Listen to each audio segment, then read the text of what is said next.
trips too. And you know what I look at? I look at when are they going? Like I'm thinking about going to Barcelona myself. So when is this photography tour going? So some of these big sites, this one's called photoworkshopadventures.com. And yes, it's a big site. They probably have lots of different guides. But my thing is, if I'm going to plan my own excursion as a photographer, when are they going? Oh, they're going to Barcelona in July, July and November. I wonder why July, because to me, Barcelona would be super hot in July. I don't know if that's just so there's more street photography. I might go and double cross-reference this with the weather and just see why July. Maybe there's an event happening. And why November? November, I like that it's off season. It might be a great time. Barcelona is the kind of city I can imagine. I've never been there.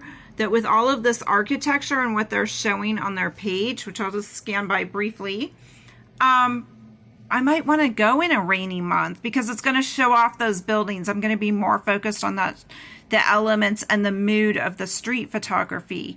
But on the other hand, maybe I want to go in spring, like February or March. But this is where you need to do your investigation.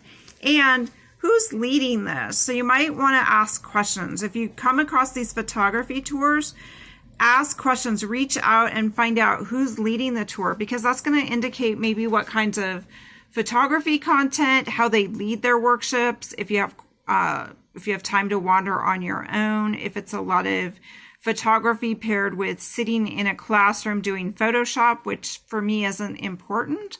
So do your homework. Thanks, guys.